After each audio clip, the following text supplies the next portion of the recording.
Evening and welcome to Longbangers.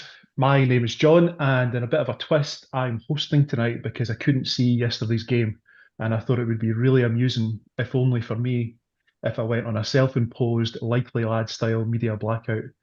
So from about 5 o'clock yesterday evening, I left WhatsApp groups. I've deleted Twitter, turned off notifications. I haven't checked my email just in case the Hibs Observer came up with something that gave the game away.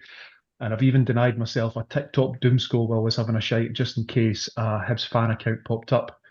I know absolutely nothing about yesterday's game, so I'm relying on Matthew and Colin to tell me all about it. Matthew, Colin, without further ado, can you tell me what the score was yesterday in the England-Fiji game? England won. I can't remember the score though. Never watched that. I didn't even care they were playing. Scotland lost to New Zealand though. I don't know if you saw that, John. Did they? No. I actually, like we were just talking about before we went live, I just avoided all sport yesterday. I genuinely know nothing. Like you'll realize, like I wouldn't say that I'm very active on Twitter, but folk that have had me in WhatsApp groups or whatever, like even guys that wouldn't normally get in touch with me and say, "Oh, have you seen the score?" I had to say to them in advance, like, "Don't message me." And I thought they might just do it to be dicks, so I need to turn off the notifications. So I admire it. It's pretty impressive, like to have avoided the score altogether. I mind my dad still tries to do it with Match of the Day. Like, if we're at the game and when they start announcing the full times, my dad will cover his ears and that. And I remember what the game was, right? But he'd avoided the score, and my mum had seen it, and he'd stayed up to watch it. And she just says, "I wouldn't bother." I used to get my father-in-law used to do this all the time because I was saying I would record the Six Nations games when I'm at the Hibs game, and I'll get home to watch it, and he'll phone and say, "Was at the game?" I'm like, I'm going to watch it after my dinner. I'm going to put the Scotland game on at 7 o'clock. Well, that first half, like, fuck, are you telling me? Like, didn't he? Like, and then I'm going to sit and watch it, and then you're preempting what's going to happen. That's part of the emotional investment of the game. Like, you want, like, even if the first half didn't work out and the second half worked out great, you want to be part of that journey. Aye. So exactly.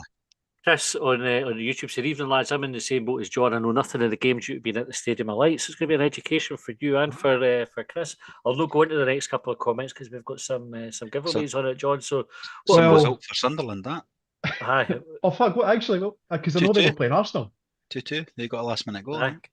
Decent. That's a good start for Sunderland. Do you want to put me on my misery? Do you want to just tell me what the score was? It was 3-0 Hibs, John. Fuck off. Serious, 3-0 Hibs. Get the fuck. Right, okay. So I wait till we tell you about the game, by the way, because it wasn't like a bang straightforward 3-0. It was, it was class. I've been buzzing to talk about it all day. Yeah. Very good check now. Fuck it. You're not even winding me up either. Fuck me. But by the way, I'm not. So I was at a hotel last night. Me and the missus haven't been away for about 5 years. COVID, burns, etc. We went to sleep. There was none of that. A big long lie. But the missus said to me, "Will I go check the score?" I was like, "No, dinna, because that sort of, like, it doesn't defeat the purpose. Like, if you don't tell me, but I'll know that you know, and you might give something away, like, inadvertently. So don't fucking look at the score." And I genuinely, as we went to sleep last night, I've had a dream that she's looked up the score and I've accidentally looked over her shoulder and it's been 3-0. That is creepy. So we predicted that, didn't we? Well, I think I went 3-1. You might have went 3-0. I think I said it would be narrow and it would be 1-0. I think I went for 1-0 as well. I didn't think it would be much in it. I thought 2-1, Colin. I went 3-1. Aye. Because you were really confident about your team. Well, which brings us nicely on to something that I did pick up just as 5 o'clock. The teams were out yesterday, and one of the last comments that I saw before I left the group was David Gray will live or die by that team. So, because I don't know anything, please talk me through the starting 11. Who was it? Who was in and who was out? Because I assumed there was something a bit interesting about it. I've got the team here, right? It was 1, 4, 9, 10, 12, 15, 17, 19, 20, 22, 33 in that order. So, and what's that in real money? Salinger in goals. We had Hanley, Iredale, and Rocky as back three. Naden and Cadden on either side. Which was what you did, Colin, as well, wasn't it? You brought them both back. I did, yeah. We had Mulligan, Barlaser and McGrath in the middle three, and Boyle and Bowie up front. So he dropped Clegy and he dropped Chaiwa. That was what caused a lot of the noise, and that's why that statement, John, you would have seen. That seems... And it'd probably bring Cadd'S in, because folk were like, because he had that bad game against Rangers.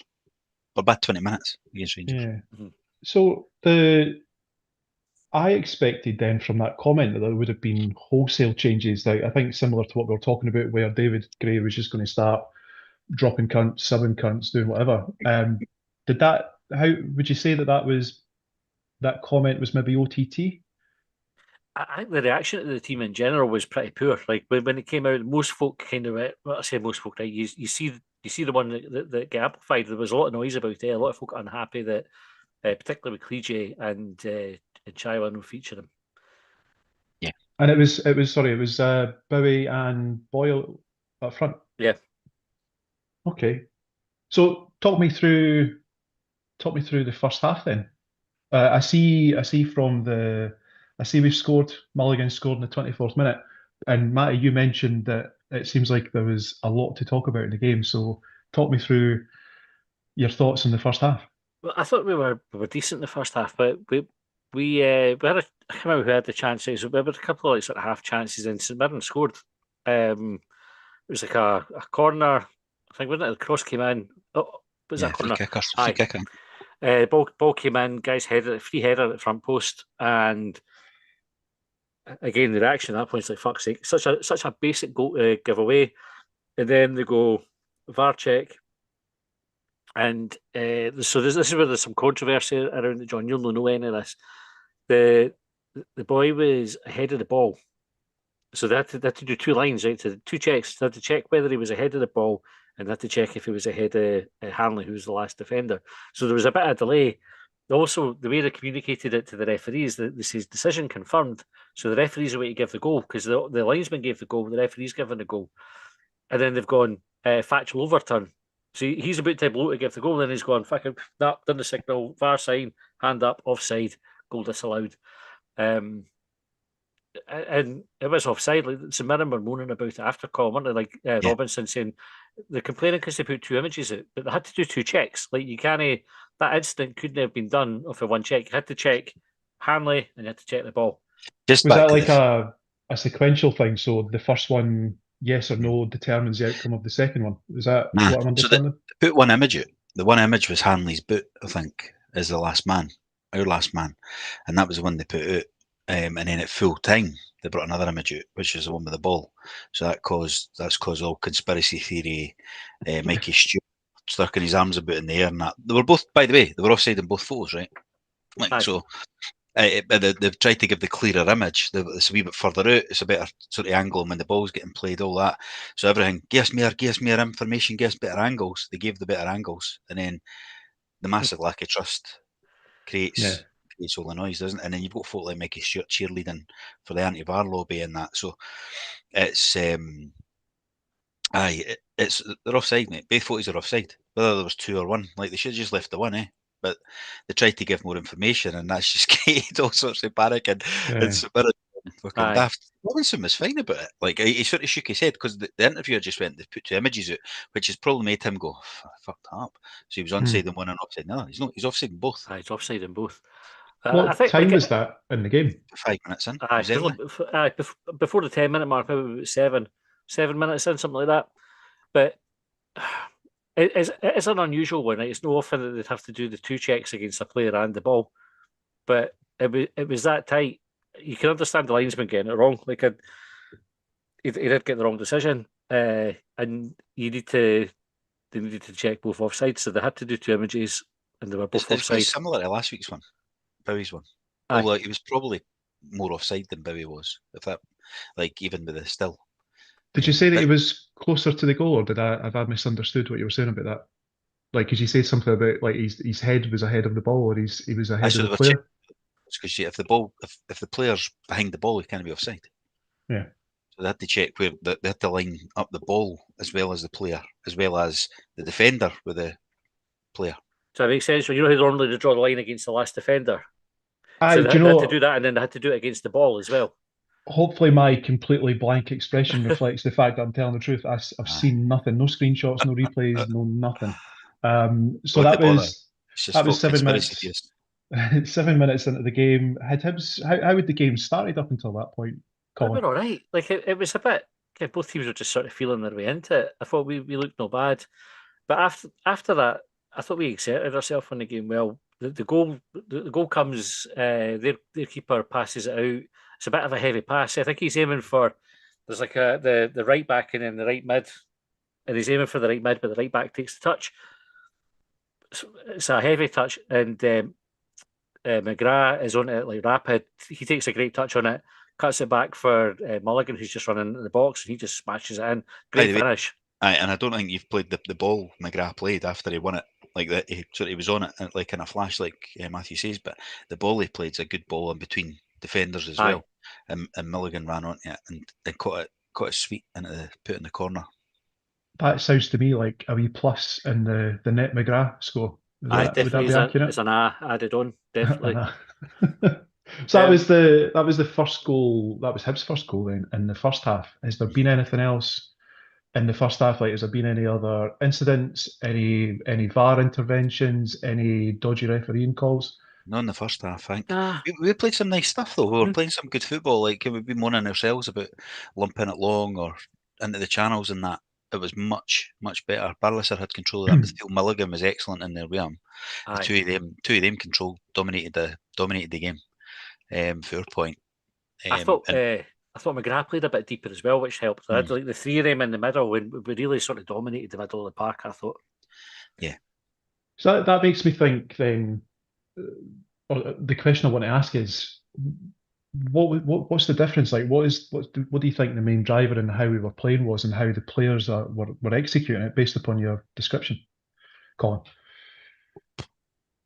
I don't know if they were obviously missing a couple in the midfield as well, right? Which probably gave these guys maybe that they've not got that cohesion they normally have, because it was O'Hara, who's probably the best player, and Gogic, sticks a boot in that, didn't he? I don't know if he plays in midfield for them actually when I think of it. When I say that now, but yeah, so I don't know, but I mean it's 2 summer signings that we've got high hopes for, right? Plus somebody's came for the English Championship.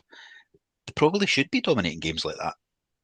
And they did, which was the thing. I just want them to start doing it frequently now. Yeah, Mulligan was terrific. Like he had a really good game overall. First half, I thought he was really good. And he was presumably then, if Cadd'S was in the side on the right, he was reinstated into his sort of more natural midfield position. And how much did it benefit Hibs, do you think, having him in that midfield position? Was he the driving force in midfield? He was driving the ball forward all the time. He was picking it up deep and driving forward. But and Barlaser was calm beside him, just doing the simple things, doing the nice easy bits, and letting him do that. It was a really good partnership, the two of them together, actually. It really worked. How big an argument do you think that is to retain Cadd'S in the side to create the bigger balance, to maintain the balance of the side and complement the side as a whole? Well, if he plays like he did last night, there shouldn't be an argument about it. Cadd'S was really good last night. What was good about Cadd'S' performance?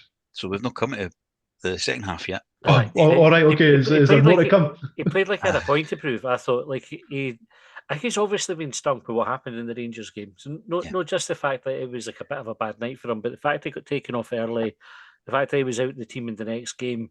There's a lot of noise about him as well. And I think that, well, we said on the podcast, it was harsh for Cadd'S.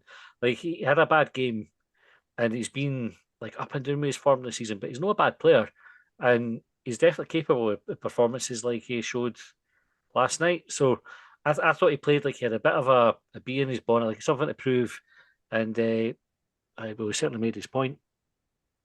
Well, we move on to the second half then. We can get more into Cadd'S and what he's contributed to the side, because it sounds like there's at least 2 candidates there based on your descriptions, for man of the match, Mulligan, Cadd'S. And actually, I'm going to have a look at the goal scorers. There's Chris Cadd'S, 53 minutes. Tell me about his goal. So before that, St Mirren had a goal chopped off for offside. Another one. Yeah. So the boys coming back out he's coming back out the box, I think, back to goal, and they've played a pass in, turned, and by the way, really good finish. One that the anti-VAR guys want to stand because it's a nice finish, and he took it really well. The linesman gave it. He thought, that's a nice finish, I'm giving it. But actually, when you watch the replay, he's quite comfortably offside. But he's running out for goal, which is another one folk didn't want to. I mind, because I was sort of arguing that or making a point about it the other week on behalf of Leon Rougier, Boyle running back towards his own goal at Pataudry. So he's offside. He's offside, clearly, he was clearly offside. Finished it really well. But offside. So far, done its job because the linesman gave the goal. And it was interesting, like at that point, because St Mirren had started well at the start of that second half. They put us on the back foot. They were obviously trying to get back into the game and do it quickly, just put us under a bit of pressure. But I think the fact that that goal got disallowed, I mean, we see it before, like we got a bit of lift from it.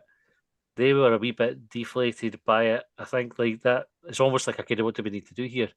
Two really marginal decisions that have gone against them. Two correct decisions in the end, thanks to the intervention of VAR. But we got a lift for it, and after that, I didn't really look back. We were really strong after that point. Yeah. What sort of impact do you think it would have had on the supporters, Matty, for the St Mirren supporters and the Hibs supporters for St Mirren to have 2 goals disallowed? Well, for the Hibs fans, I mean, obviously you take it. Like Hibs fans were in good voice anyway. In fact, we should probably cover that at some point. I mean, they fucked a minute silence at the start, which was a disgrace. Like a small section of the support. You know what? Have you listened to it back? It was like one guy started shouting, and then loads of folks shouting to tell him to shut up. And then like a group of them just went, "Well, let's just fucking sing Hail Hail, the Hibs are here," to dull it all out. But then it just made it worse because there was more folk doing it. But it started with one guy shouting something. I couldn't make out what he was saying, but he was shouting, and it was all the presumably St Mirren fans and Hibs fans going, "Shut the fuck up," and that raised the noise. But it wasn't a good look. Like, it was disappointing. He didn't. Okay, everybody's got their own views on it and all the rest of it, but fuck me, like it's no hard day. Just stay sad for a minute, like for the cause that it is and everything. Anyway, we'll not go on a soapbox about it, but just it was piss poor. That aside, the Hibs fans were brilliant all night, particularly when we were in the lead. But I think sometimes, like when it's the home team that's on the end of decisions like that can lift a crowd, like because they didn't have like that common enemy, which is the referee, and they started dealing with it a few times. They had, I think, 2 penalty shouts in the game that they're wanting. Neither of them were penalties. Obviously, VAR's had a look at them as well, and they were annoyed at the referee, but I never felt the St Mirren fans really got going though in the game. The Hibs fans were definitely noisier all the way through. Do you know what though? Like, so I wasn't watching. I watched it on Premier. I wasn't at the game. I watched it on Premier. So I never had the luxury or the is it the luxury of the word? You know, when you watch it on Hibs TV and you hear the St Mirren guys behind the and they're just I thought there must be like some of the moaniest fans in the world, and maybe that's why they get so many decisions against them, because they're always counting how many points they've lost because of a dodgy decision. Maybe the refs just go, oh, these cunts again, fuck them. Having said that, the stuff yesterday, the two goals, that kind of backs up my theory. Like the goal teams are linesmen, are really rapid to call a goal offside for us or to give a goal against us that's actually off, because the amount of offside decisions that VAR has changed in our favour correctly is incredible. The amount that they get wrong our way is mad. Like with the linesman, I mean, you know, the instinct seems to be no goal if it's Hibs, goal if it's against them. But what influence do you think the number of VAR decisions that correctly went our way last year has had on decision making this year, or linesman intervention? I don't think it's the VAR. I think it's the linesman. The linesmen are the ones that have got that moment to think. The VAR's not got that excuse because they've got time. They all moan about it because it's taking too long, but they've got time to see replays. Where the linesman's got that instinct thing, and it's the instinct that seems to go against us, and that's why we seem to rely on VAR as often as we do. Do you think that's looking at things through green tinted specs, or do you think that's because obviously we don't watch? I don't know what everybody else gets. Elsewhere. No, I know. I just feel like the amount of that's what I feel. That's the perception I've got, right? And that's I suppose it's up for me to prove it, but the amount of goals that we had, and it's all a lot of offsides. But there's been handballs, penalties as well, but we've had them against us as well. But it's more the offsides that feels to me that I go, how do we always get that chopped off and then have to wait on them? We're always on the wrong end of it. The original decision, and it is VAR that fixes it for us. But I don't know, John. I don't know. I've not went down and counted it. It just feels a lot of stuff. That's going to be a thing. You're going to be doing it Easter Road with a notepad and a pencil. I'll not be doing that. No. Get a spreadsheet on the go. Colin, I think you described Mulligan's goal to me. So Matty, Chris Cadden, man in the moment, man with a point to prove. Can you talk me through his goal, please? Aye, well, Naden picks it up on the left. He's quite deep. It's like a deep cross that he whips into the box. One of the ones that he does. It's 24 special. Aye, it's actually aimed towards Bowie. Bowie's in the middle. He gets a wee touch on it. It's slightly behind him, gets a touch on it, and then it arrives at Chris Cadden, who's just kind of timed his run to the back post. He's maybe, 10, 12 yards out on the right-hand side of the box, smashes it towards goal, takes a bit of deflection past the keeper into the back of the net. Deflection. No, it was going in anyway. Yeah. I would have said. Again, they checked VAR because Bowie was really close as well, but he was close and onside this time, so the goal stood. And it was good finish, good play, good ball for Naden. One of those ones, like a dangerous cross that we haven't really seen enough of this season, although we did see like a stat shared through the week there that he was second top for chance creation in the season, which was a surprise. But there you go. I mean, he's got another one on his. And John, he looked more like himself. What we expect from him or want from him yesterday, Naden. Mm-hmm. Really? He was getting balls in. He actually beat a defender. He was getting the yard. You know that half yard he gets to get the whip the ball in. The balls were better.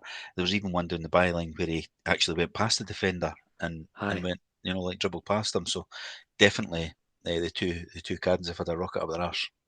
Aye. So it sounds like what would you say then is the challenge? If you were David Gray, what challenge would you be setting Naden and Cadden for next week's game and the games after? You play like that again? Aye, but no next week because there's no game. That's right. But on our next match, aye. I think it's consistency, isn't it? Like that's what's been missing almost right across the team this season, is the consistency of performance. You've maybe got a couple of players in there who have been consistent, but generally we've had players dropping in and out of form. I think if the Cadd'S were like a key part of our success last season, and they were like first names on the team sheet just a bit like you can't, they would be playing if they were fit. This season it's not been as straightforward for Gray to just put them in because their performances have they merited it. If they play like they did last night every week, then they're straight back in the team every game. Like it's a no-brainer. So that's what they need to do is get that consistency. Thinking out loud, based on what you're describing about, like say the Naden and Cadden twins, it's almost like when they play well, others aren't playing well. When others are playing well, they're not playing well. It's quite hard to get consistency across the collective. Because you mentioned at the start the midfield three of Barlaser, Mulligan and McGrath, but they've also been in the team previously and we have struggled against the opposition. So the challenge is consistency across them all to try and kick on for them. Same message to everybody. Like we didn't have a bad performer last night. Like this was again a point that we've made on the podcast throughout the season. Like you need everybody to be like sort of minimum like 9 out of 15, 10 out of 15, and then have a couple of 13s in there, and you'll win more games than you lose. We had that last night. Like we had a few players who really shone, and everybody else was good. Everybody was just average, and it was a comfortable kind of 3-0 win, and we were well worth it. I see the next goal that we scored was in the 80th minute, but I've made the mistake twice already. Well, maybe not mistake, completely unknowingly. Did St Mirren have anything else ruled out? I don't think so. We kind of dominated the game after the second. I think that took the wind out of their sails a bit. That goal getting chopped off, us then going up scoring. Because their goal got chopped off, must have been 46 minutes. Aye, but right at the start of the half. Aye, and then we went up 5-10 minutes later, and 53 minutes, I think you said, Johnny, that we got the second, and that kind of killed them. and we just they were midfield dominated. They weren't getting a touch. What I would say was Salinger came in with 2 or 3 big saves in the second half as well. There was one that was like a close range header that dropped on the line. I think Rocky's gone in for a challenge. I can't remember if the boy was offside, and there was another kind of shot that he's palmed out. That was in the first half. That was the first one, wasn't it? Was it? I thought the second half. Doesn't matter. He did, and he came for a few crosses and stuff. Salinger looked good last night, and I think I was actually just checking one of the apps. The one you get all the stats on the XG and all that. And Salinger got the stats man of the match based on saves and all that, but Mulligan got the TV man of the match based on eyes. Is stats man of the match kind of like pound for pound best fighter in the world? I actually don't know how it works. I don't know. They must just gather points for doing their job, and then if they get loads of them, then they're top of the list. They're top. Aye, he was good. Salinger was good. He was. He made a good save, but it was just the safe saves, John. Like parrying them away to the side and stuff, like not putting them back in the danger area, and just looks comfortable. The defence looked comfortable. Hanley strolled it. Hanley's just him and they two coming in the team. How Hanley took so long to get in the team, fuck knows, because he's the best defender we've got. Like he's just came in, but then we should expect that. But folk talked to him when he signed. It was like he's no pace, he's shite, he's rubbish at this, he's rubbish at that. He's come in, Scotland Hall of Famer, to this level, strolled every game, blocked stuff, organised. And I don't know if you've seen it on the telly. If you've seen it, John, again, you've not seen it. There was a couple of times at a corner that the microphone must have picked him up, and he's like, "Stand there." He's like fucking dragging somebody and putting them in position. It's like he's a total organiser. He's like the captain without the armband. Bashiri's playing on the right of the 3 centre thirds, and he's come in because Warren O'Hora injured, I think, his shoulder. I don't know if there was any pre-match chat about O'Hora, but one of the things that I've been quite pleasantly surprised about is Bashiri playing out on the right-hand side of the 3, because I think he's shown better footwork than I've given him credit for previously. What does O'Hora need to do to get Bashiri out the side, or is Bashiri just there for the rest of the season? He'll just have to wait till Rocky gets his suspension, because he does pick up the bookends, doesn't he? So I think he'll get a turn when he misses a game. O'Hora was on the bench last night. He was, so he's obviously fit enough to be in contention for a spot. But I think it's like every position that they're all up for grabs when the player plays badly, and Rocky's not had a bad game. So until something happens to him, either suspension or injury, then O'Hora just has to bide his time, really. He had a proper battle last night. The St Mirren centre forward's a big guy. Like the two of them were plenty physical battles there. And actually, I wouldn't say Rocky came out on top. I wouldn't say he got dominated either. It was a real 50-50. The two of them were kicking fuck with each other. And I think anybody was a winner. Like he looks a decent striker, that boy. He was the one that got his goal chopped off as well, I think. I think he was. I think so anyway. But so the second goal, the good finish, decent player, but him and Rocky were all over each other. Like it was a good battle. It would make a good fight if, like, as a Packer, you would want to see, like, there'd be two proper big guys. You're like, oh, fucking hell, that'd be tasty. Would you want it bare knuckle UFC gloves or like boxing gloves? But I did proper boxing gloves and that. Like, we're not savages, John. Question I was going to ask. I realise we've not spoken about Hibs' third goal yet, and I think the temptation would be in a 3-0 game to talk about how good Hibs were in an attacking sense. However, we have conceded 2. So what can you tell me about the defence and the goalkeeper's performance? Or what can you tell me about Hibs defensively? We did concede 2. Sorry, asterisks. They held a great line, that's what I would say. A well-coached great line. I mean, they played the offside perfectly, didn't they? I thought generally they defended well, right? I mean, they're marginal calls, but like you have, like, offside relies on defenders doing their job as much as it relies on strikers making a mistake, and we did our job.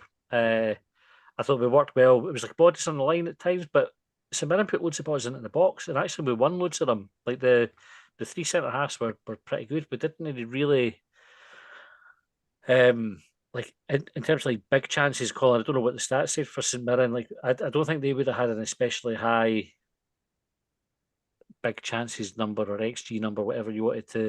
They had 4 shots on target, 2 or 5. Did they have any oohs or ahs moments in the oohs game? or deliveries? I don't know. Well, they definitely had some oohs and they definitely had some deliveries. And they had no big chances. There you go. 0. We had 2. That backs up what I was saying. Like I think the defence managed the game pretty well and restricted them to. So like the second goal was edge of the box, wasn't it? The boys I think was in the box. The first one's a free header, but he's offside. So welcome. Okay. Moving on to the third goal, then you mentioned that Chaiwa had been dropped, and I think that was one of the reasons why people were kicking off a wee bit about the starting lineup. But Chaiwa presumably has come on and he's replaced someone, don't know who, and he's got a goal. Who has he replaced, and what was his goal like? So I'm just looking up. I can't remember. Right, Barlaser, I think. Was it Barlaser? Was it? I've got it here. Right. So 78 minutes he came on for Barlaser. Before that, McGrath went off for 32 at 69 minutes, and Boyle came off for Clegy at 69 minutes as well. So Chaiwa 78 minutes. It was quite a late introduction really to the game. But what happened? There was a cross came in. I think it was a corner, and it kind of dropped to the back post. So it's come for our left over, and Josh Campbell standing at the back post in acres of space. And I think everybody's thinking he's either got to bang it back towards goals because he was only about the 6-yard box or something. He wasn't far out. Box, bang it towards goals, or even one of the wee dink up ones, and hopefully somebody can get on it. But actually, what he done was he rolled it out 25 yards.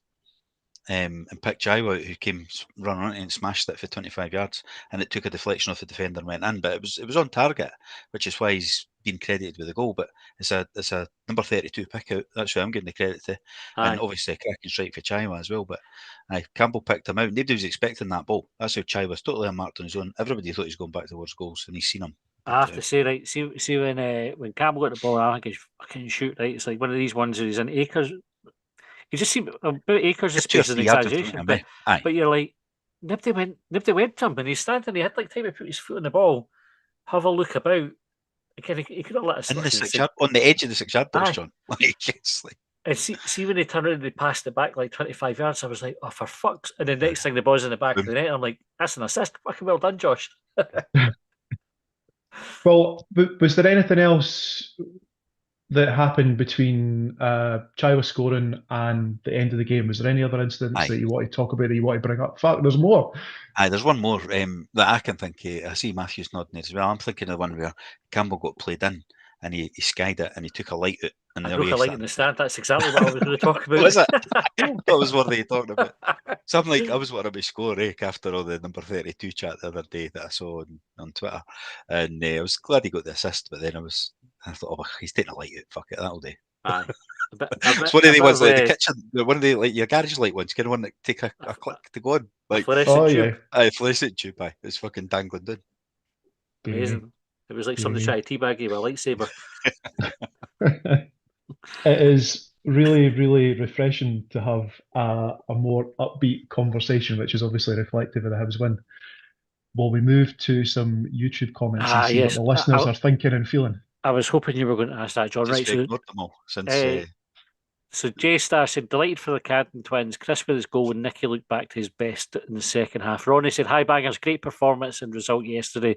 The only flaw was the minute's silence. Yeah, we kind of covered that. Gary said, normal service resumed, all outstanding to a man yesterday. Dan said, evening, cracking result, let's hope we kick on. Mulligan, McGrath could go on, top class. Rob said, evening all, lack of grey out calls today on Twitter. Hopefully I don't have to see too much of that till the end of the season now. And Kieran said, delighted watching that yesterday. Just on that, on the grey thing, so we've still playing Motherwell, right? But we've played the equivalent number of games as a full round of fixtures. We're sitting in third place after, I think Rangers and I think who else have got like a game in hand on us, but we're sitting in third after pretty much a round of fixtures. There's been a lot of noise about the team this season, a lot of noise about Gray as well. We talked about it a wee bit last week about how the sort of the underlying stats underpin it were actually performing quite well. Yesterday, I think we actually got the result that the performance deserved, which hasn't happened a lot this season. I don't know, Colin, to leave you feeling better about things? Yeah, aye, because I think on the Gray point though, I think that there's folk seems to be out there just waiting for him to fail, and I think that result, hopefully folk will have a bit more trust the next time they see a team that they disagree with one or two of the players that are playing, rather than going like fucking nuclear on it, because that's kind of what was happening last night. You know, even in some of the chats we're in, as well as on Twitter and on the message board and that, and you're like, calm the fuck down. Like he's kind of proven he knows what he's doing, even though he's only been a manager for a year and a half. So give him a bit of trust. Do you know another thing? I don't know if anybody's messaged in, but we sat doing that next 5 fixtures or whatever it was up to the international break, which is obviously next week.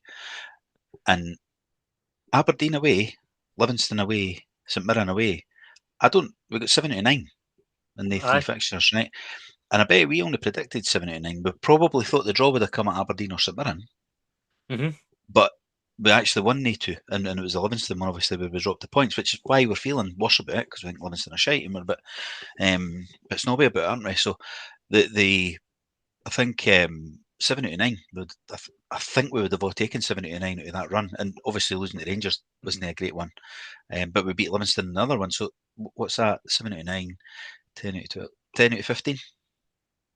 It's no bad. Like, it's no bad return, and you do that every set of 5 fixtures, you've got to have a good points tally at the end of the season. You'll be comfortable third place. But it does make Livingston one more frustrating. Like the fact that we were almost over the line and it's a stupid penalty giveaway, because like again, it's another 2 points that we would have been sort of closer to the teams above us. It keeps the runs going and all that kind of thing. So no those runs, John. I was going to say no. It sounds like Cadd'S over his stomach upset. He's definitely feeling better. Tam said, "What about the VAR?" So I can't. We touched on it.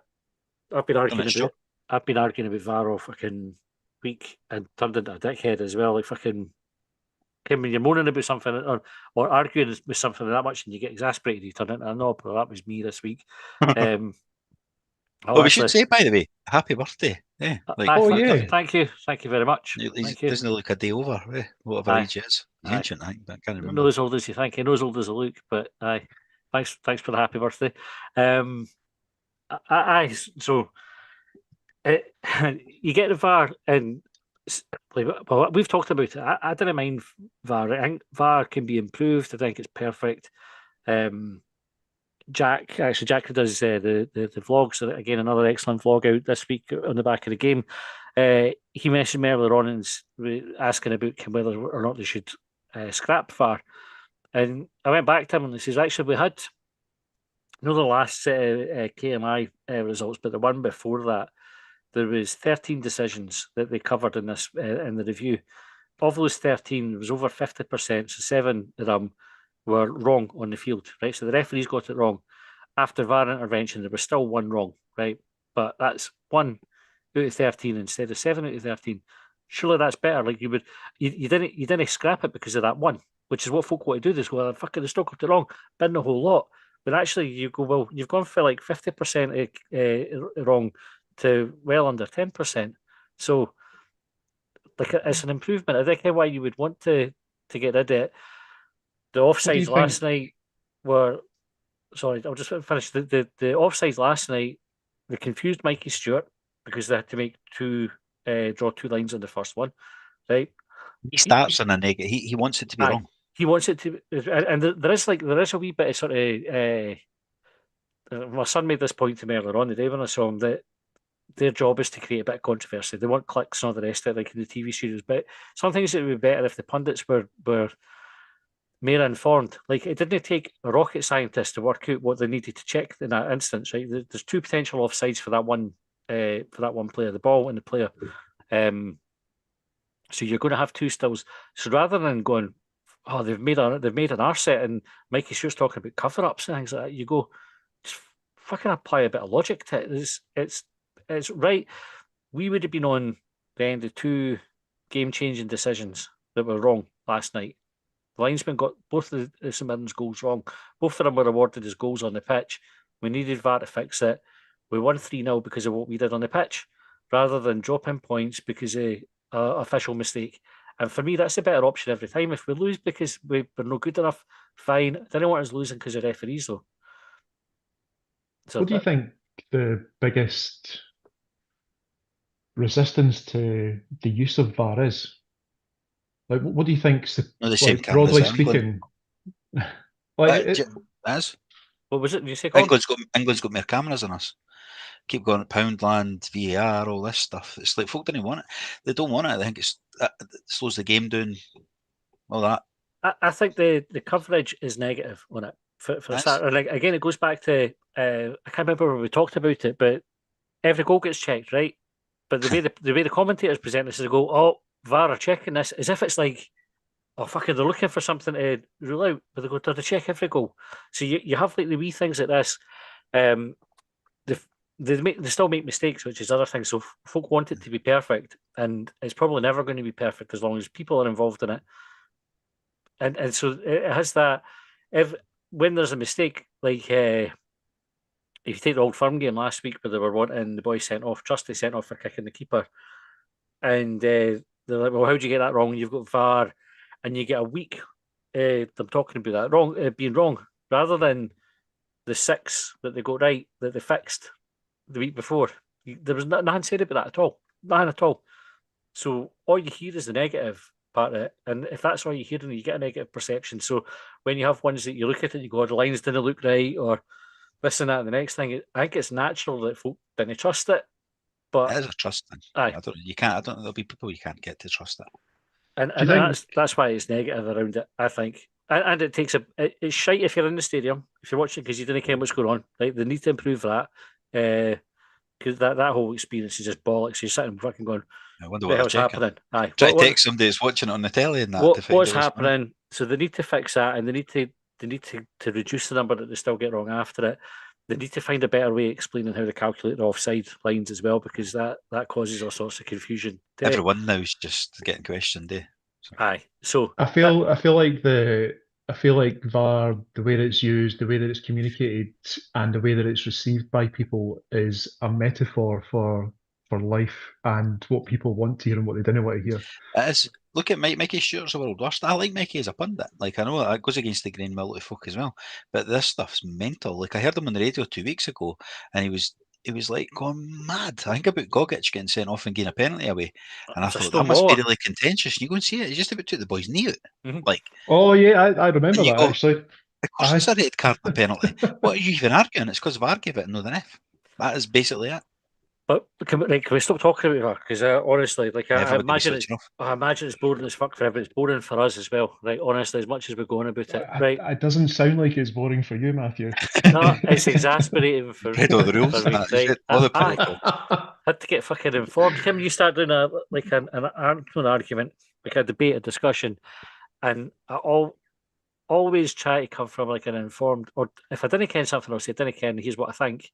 But I'm happy to stand corrected, and I always I'm happy to be corrected. If somebody comes back and says that's not right and here's why, great, take it. But I like to ken, and then when somebody says no, it's not that, you can go back and say, well, it is that because of this, and point it.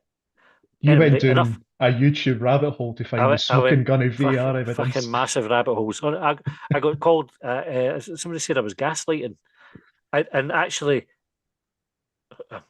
I was right. There was more evidence for me being right on that one the day, and I wonder if the person will come back and I can acknowledge it. But gaslighting for pointing stuff out. Anyway, nothing about VAR, right? I don't want to talk about it because it turns me into an arsehole, and I hate being an arsehole.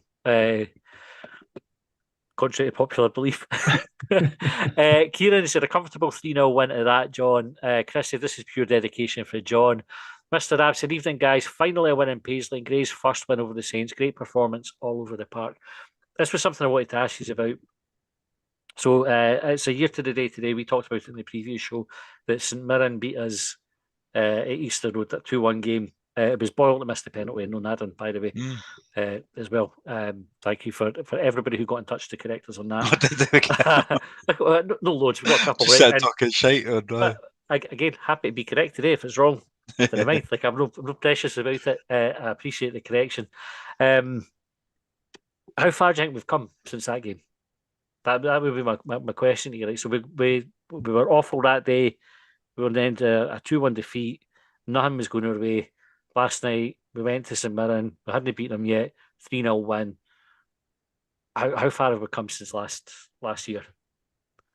I think when folk talk about like the roller coaster of following Hibs, where we were this time last year was at a pretty low ebb. We were probably at the bottom of one of those, like if you were on the Big Dipper, say at Blackpool, you were at the bottom.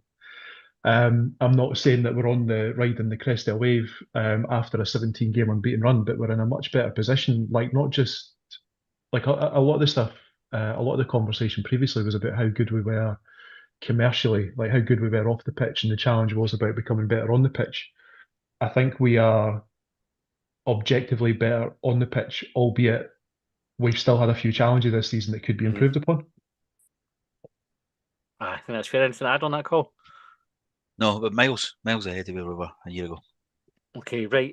Conscious of time, we've got loads of Twitter comments to get to as well, and I'm not even touched them yet. So sorry, guys. Matty is a much better host and much better at controlling the conversation than I am. He's done 10 minutes on VAR, right? I killed us with the boring stuff. Kieran said, actually, before we get to Kieran, Rob said, go out of jail a bit with VAR decisions, something a bit fishy about them changing the lines. Mind you, Hearts got off with 3 offside goals today. If only we had half the luck of them. Kieran said Barlaser, Mulligan and Hanley were brilliant all game. Second half, the Cadd'S getting forward as well. What a difference it makes. Colin, you watch it. It does make a difference. Like having that attacking threat on the wings is one of the things that we've been missing in a few games this season. Definitely, and we've not been using them though. But then when they have had the opportunity, they've not done well. But we've been kind of knocking it forward to Bowie to have a battle with somebody, and that wasn't happening as much. By the way, Bowie was good last night, John. Sorry, it was a question. Powerful. Yeah, it was a question I was going to ask in relation. This is going to sound bizarre, but bear with me. The question I was going to ask was almost like the reverse of the question about the defence. How good were we in an attacking sense? How did Boyle and Bowie play? But as an addition to that question, what difference do you think McGrath playing a bit deeper made for the wing play, if any?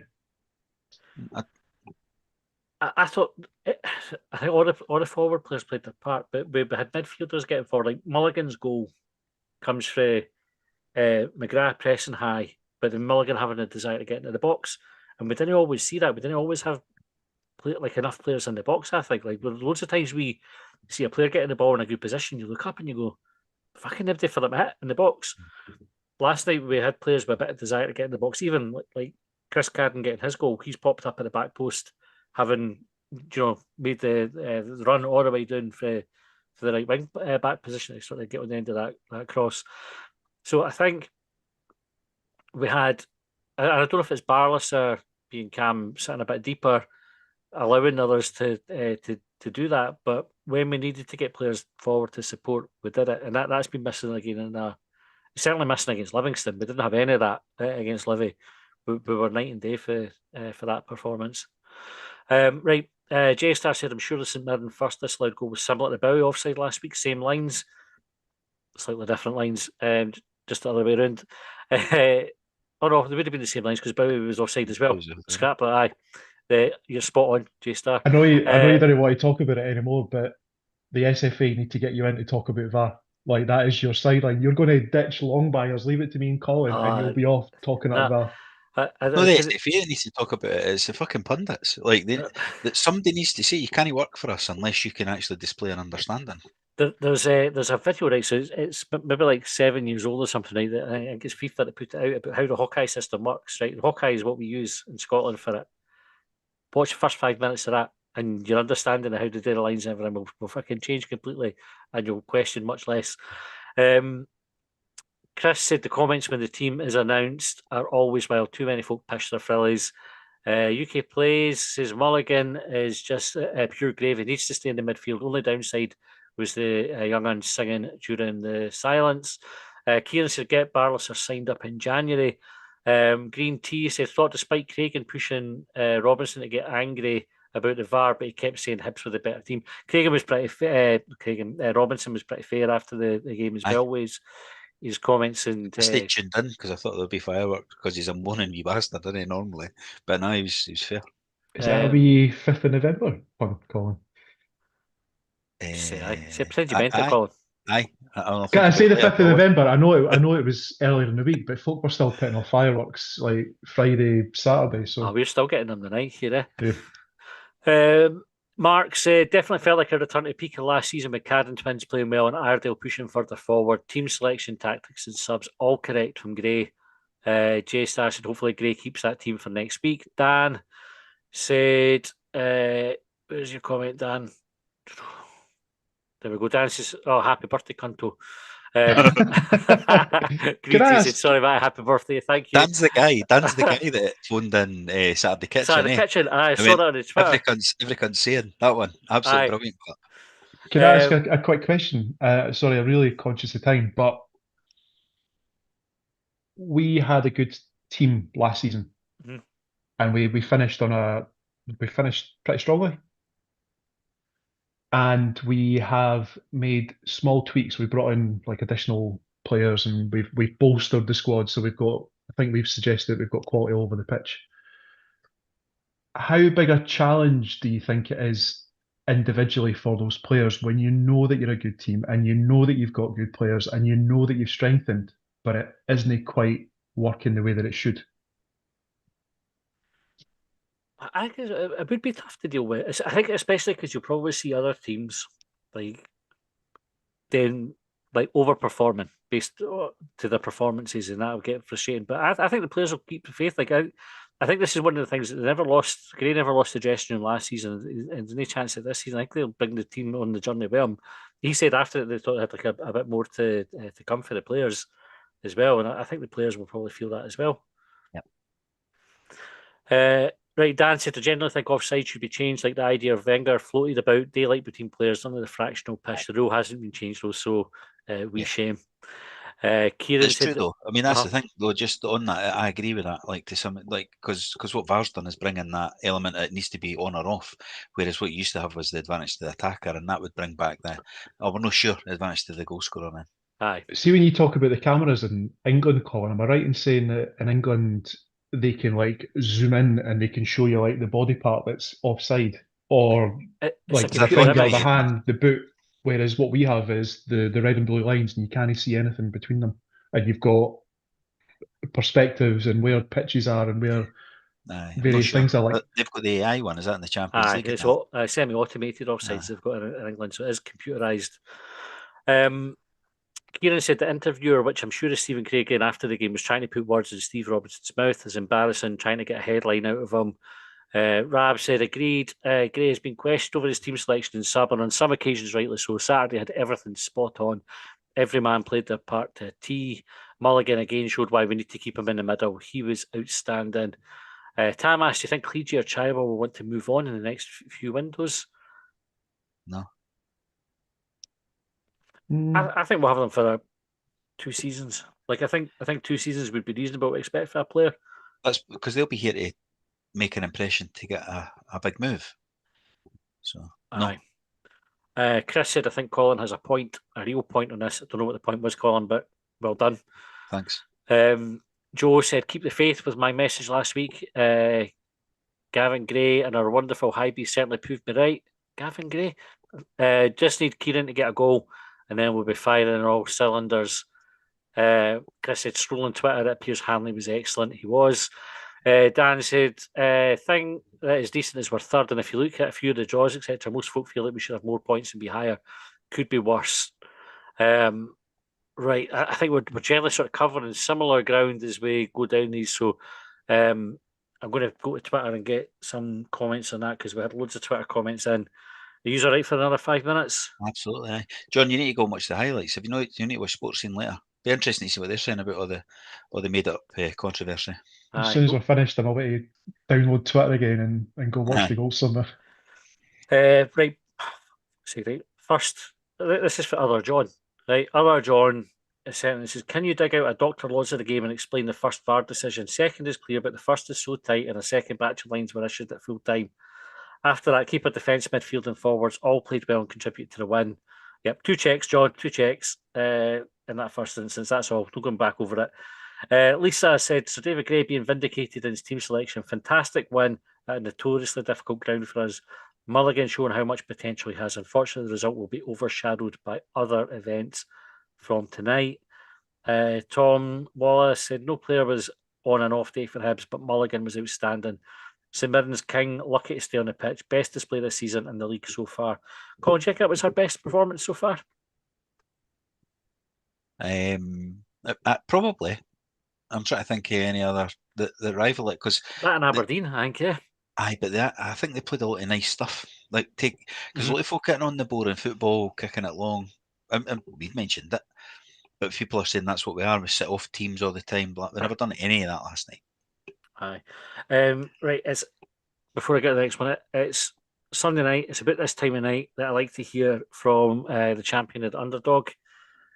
John Nicky Cadd'S come in for some criticism for his crossing, etc. this season, but it does look like his stats tell a different story. Has that criticism been justified? No. Excellent. Okay, right. Ewan said that's the way players growing in confidence and coming back on form. Nicky Cadd'S is back. Bowie showing more. Solid defence, mostly. Majestic midfield, delighted to see them push forward. Stephen said an all-round brilliant performance. I think you can see a partnership forming with Mulligan and Barlaser in the middle, and I hope we've got the option to buy Barlaser. So Colin, Barlaser's, we don't need to buy him because he's out of contract in the summer. Have you seen enough of him yet to make a decision on whether or not you would sign him? I've seen good and bad. So I think, and like when he's playing well, Livingston at home, St Mirren away last night, maybe even Aberdeen, I think he looks great. Livingston away, Hearts away, bit non-existent. So I'd like to, see a bit over a longer period of time. I'd probably agree with that. John, you're on the same page, or would you make a decision one way or other? I'd be getting positive noises. Just get him positive noises and now see if he wants to sign, but no committing to anything. That's where I think to build on Colin's point, it was I forget exactly what you said, Colin. Sorry, but it was you want to see more, but I think you want to see more in those games in particular, like the ones where his performances haven't been as high, the ones that could be the difference. I want to see him every week. Like there's some weeks that you go, oh, he was playing. You know what I mean? Like whereas last night you knew he was playing because he was picking the ball up. He was doing all the neat and tidy stuff, all that stuff that I like. Like I always talk when Callum McGregor was better than he is now. Like he was doing all that neat and tidy, picking the ball up, knocking it, just keeping the ball moving, recycling it, all of that. He was really good. And he was like that at Livingston at home as well. But I'm not going to jump in and say I can sign him and give him a big long deal. Like we didn't need to sign him till next summer. Like let's have a wee decision at Christmas. Is it too shite baggy to say we just trust in David Gray and Malky Mackay, and if they want to do a deal for Barlaser, then we're happy with it? Well, aye. Because they've obviously shite baggy, I agree with it. That's what I mean. You would presume that Hibs have looked like the recruitment team, the coaching side have looked at the team and said, we need someone in there, and Dan Barlaser fits the bill, so they got him in.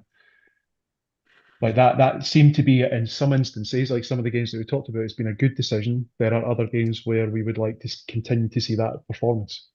Yeah. And that would lead to the logical continuance, which is we'll sign him up if he can demonstrate that in more games. Otherwise, we look for someone that's better who can do that.